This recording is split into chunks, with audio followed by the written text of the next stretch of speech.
ప్రజల నుంచి వచ్చే ఫిర్యాదులు వినతులను పరిష్కరించడంలో రెవెన్యూ యంత్రాంగం నాన్సుడు ధోరణిపై విమర్శలు వ్యక్తమవుతున్నాయి. సీఎం చంద్రబాబు పదే పదే చెబుతున్నా జిల్లాల్లో పరిష్కార చర్యలు తీసుకోవడంలో వేగం కొరవడుతోంది.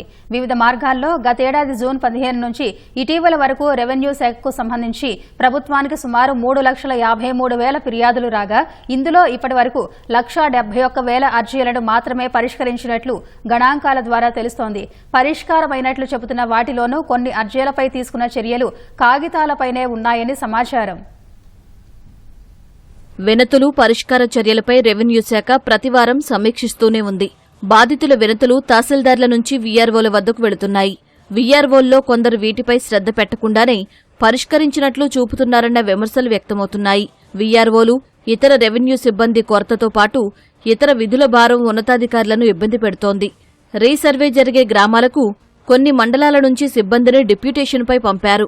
కొందరు రైతులు తమ భూమికి 1B అడంగల్ ఆన్లైన్లో కనిపించడం లేదని, చర్యలు తీసుకోవాలని అధికారులందరికీ విజ్ఞప్తులు ఇచ్చినా పరిష్కారం దొరకడం లేదని చెబుతున్నారు. భూమిని ఆక్రమించారని పలుమార్లు అధికారులకు ఫిర్యాదు చేసినా న్యాయం జరగలేదని మరికొందరు ఆరోపిస్తున్నారు. పట్టాదారు పాసు పుస్తకాలు అడంగల్ 1Bలో తప్పులుండటంతో కొందరు రైతులకు ప్రభుత్వం నుంచి అందాల్సిన ఆర్థిక లబ్ధితో పాటు పంట రుణాలను పొందలేకపోతున్నారు.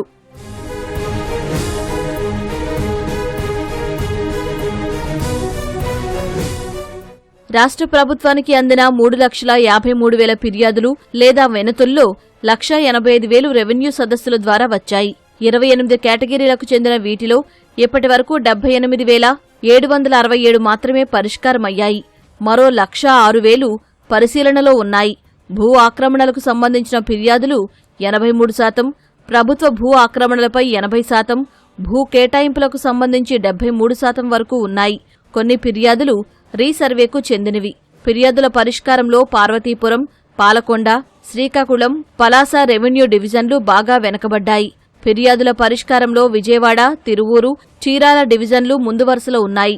వార్డు రెవెన్యూ కార్యదర్శుల పనితీరుపై 7,677 ఫిర్యాదులు వచ్చాయి. అత్యధిక ఫిర్యాదులు ఎన్టీఆర్ జిల్లాలో నమోదయ్యాయి.